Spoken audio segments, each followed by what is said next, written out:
Welcome back to the Longacres Finance channel. The concept of replacing your income with dividends can sound very appealing. I mean, what's better than having the option to leave your job and be able to support yourself and your family with a passive stream of dividends? I think this is one of the biggest appeals of investing in dividend stocks for the average person. Recently, I was thinking about this concept. More specifically, how long does it actually take to hit this magical milestone? And most importantly, what can I do today to make this journey as short and as easy as possible? That's what I'll dig into today. I'll show you how to measure just how long it might take to replace your income with dividends, and what you can do to make this dream become reality faster. Most people assume you need to invest in the right dividend stocks or ETFs, and catch a bit of luck from Mr. Market along the way. And while both of these factors are important, they are not the primary method of speeding up the income replacement equation. The most important factor is your savings rate, but instead of just telling you how important your savings rate is, let me show you. While I was thinking about replacing my income with dividends and figuring out how long it will take me to get there, I decided to build a spreadsheet that would allow me to test different factors like my savings rate, my annual rate of return, or my target dividend yield, to help me figure out the best path forward for me. I tried to keep this as simple as possible, yet precise enough to give me meaningful results. Let me explain how it works, and then I'll play around with a few scenarios to show you what impact they have on the outcome. The top section here labeled income parameters is for my current income, and I can tell you right now how much you earn has little to do with how fast you can replace your income with dividends. The first factor here is my monthly income, and I'm going to use $3,000 for my example. The next factor is my current savings rate. This is the measure of how much of my income I am currently investing into my dividend portfolio. I have it set to 10%, which means that each month I invest $300 out of the $3,000 I earn. The next factor is the annual income increase rate, which is what I am expecting to receive in the future as an average annual raise to my income. I set this to 3%, which is a standard annual raise people get. It's also about equal to the long-term rate of inflation. I'm going to jump down to the investment parameters section now, as the cells highlighted in yellow in this spreadsheet are the factors that can be manually edited. In this section, I am going to estimate my long-term annual rate of return and the approximate dividend yield I will target in my portfolio. The annual rate of return is the total return, which is both capital appreciation and the reinvested dividend income, and I decided to start with the 10% rate of return in my example. The long-term rate of return for US equities has been around 10%, and I think it's okay to assume for this rate of return to continue in the future. For the dividend yield, I decided to start with the 3% dividend yield, which is a pretty average yield in the market and a good starting point for new dividend investors. Okay, now that I have all of my factors in place, I can see approximately how long it will take me to replace my income. Jumping back up to the first section, the income parameters. If I look at the years to replace current income row, I can see that based on the factors I entered, it would take about 32 years for me to replace my current income. Now that may sound like a long time for some of you, but if you start this journey in your early 20s, you would hit this milestone in your 50s, well before full retirement age.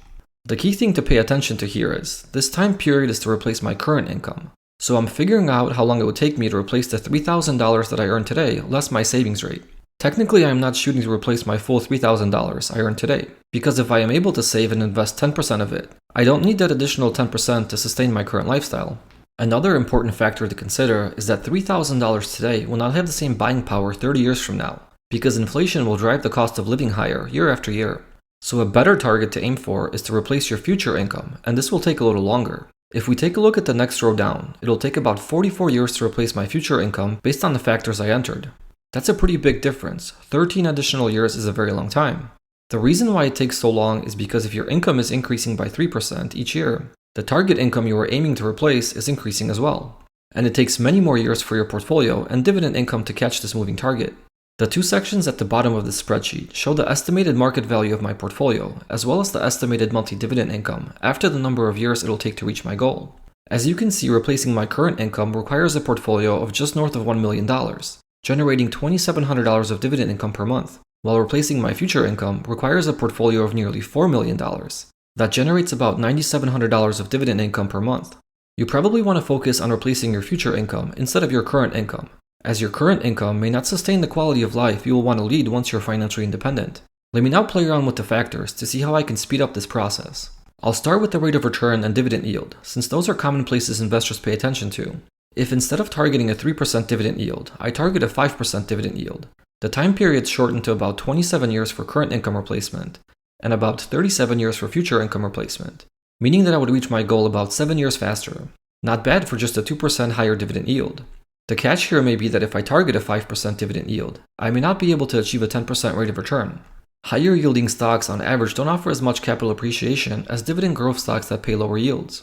So let's say that instead of a 10% rate of return, now I would have an 8% rate of return. This still gives me a slight improvement of 1 year for current income replacement, but it adds almost 2 full years to replace my future income. That's not good. How about if we go in the other direction? Target a lower yield, but aim for a better rate of return. Let's change the dividend yield to 2% and the rate of return to 12%. The time required to replace my current income is about the same as with the original 10% rate of return and 3% dividend yield. But the number of years to replace my future income improves from the original 44 years to about 41.5 years. Overall, minor changes in these factors have little impact on the outcome. Let me see what time period is required with the super high dividend yield strategy. If I change the rate of return to 8% and the dividend yield to 8%, with this scenario, I'm assuming that 100% of my return is the dividend income, with 0% coming from capital appreciation. Now it would take me about 26 years to replace my current income, which is a nice improvement, and it would take about 38 years to replace my future income, which is also better than the prior scenarios. Something important to consider in this scenario is that the dividend income was the sole driving force that was growing my portfolio. Once I stop reinvesting this dividend stream back into the portfolio and start using it to fund my life, my portfolio will likely stop growing or grow very slowly. This may leave me in a limbo state where my passive income will not keep up with inflation that will reduce my buying power year after year.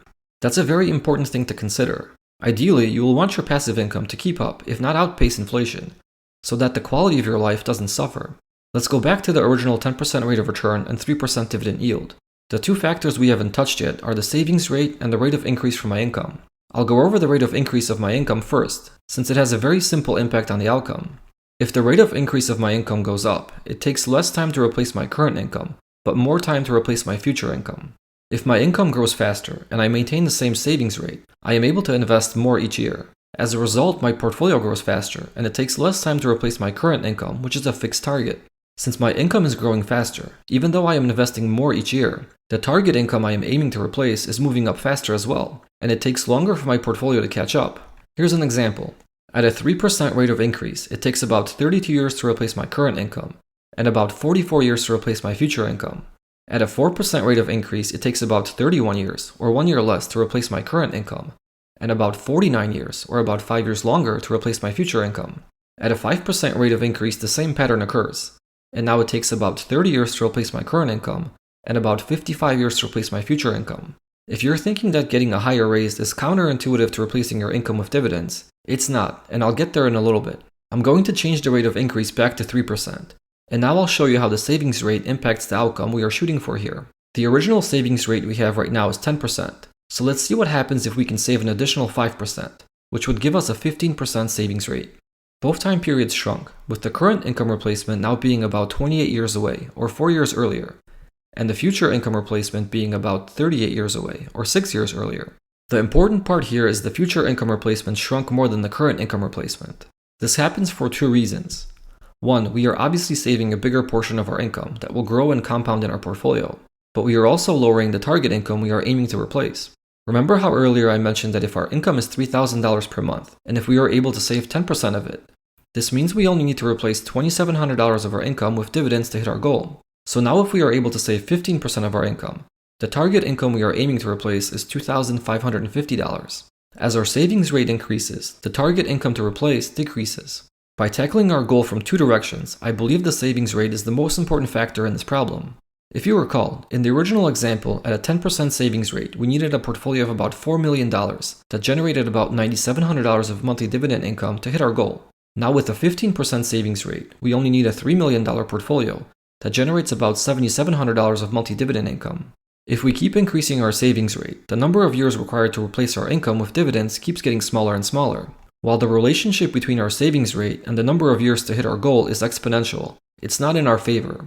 As our savings rate increases, the number of years by which our goal shrinks gets smaller. Increasing the savings rate from 15 to 20% lowers the future income replacement by about 5 years, whereas going from a savings rate of 10% to 15% led to a 6-year improvement. Going from a 20% to 25% savings rate lowers the target by about 4 years. And the higher our savings rate goes, the smaller the impact on the duration of the target. The reason for this is because it still takes time for your money to compound, and time is the most important factor in investing. I know there's some content online that promises ways to replace your income with dividends in a short period of time, but I don't think it's quite as easy as some people claim it to be. A 50% savings rate in this example would still require about 14 years to replace your current income, and about 17 years to replace our future income. You would need to have a savings rate of 70% to shorten both time periods to less than a decade. and a savings rate of about 85% to hit your goal in less than 5 years. It's definitely possible, and people have done it. But the question to ask is, do I want to have the quality of life that 15% of my income today is able to sustain? I know not all of us out there are at the start line right now. Some have been investing and moving along this journey for years. So with that in mind, I added an additional feature to my spreadsheet that adjusts these timelines based on the current value of your portfolio. Let me show you how this changes the outcome.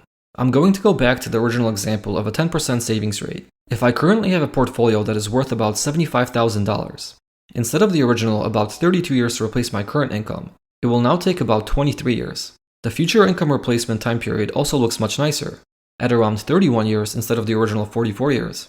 Going back to the topic of our income increasing, and how it had a negative impact on the time required to replace our income with dividends. Getting a better raise is always a positive, and for it to also have a positive impact on the income replacement journey, you should use it as an opportunity to increase your savings rate. Let's say, for example, you earn $3,000 per month and are saving 10% of your income, or $300 per month. If you get a 5% raise this year, your monthly income will increase by $150. If you were to maintain your current savings rate of 10%, now you would be saving and investing $315 per month, which is more than before and obviously better. But what if instead you decided to save and invest half of your raise, or $75? Now you would be saving and investing $375 each month, or just about 12% of your income. This would have a net positive impact on the time it will take to replace your income with dividends. And if you do this every year, on top of finding ways to cut your expenses, you can drastically increase your savings rate in the span of a few years. It's all about living below your means and delaying gratification for financial security in the future. I believe focusing on your savings rate more than where you invest your money will have a bigger impact on the final results in the end. If you stick with a quality dividend fund like SCHD, you will likely achieve better results than most dividend investors that try to pick their own stocks.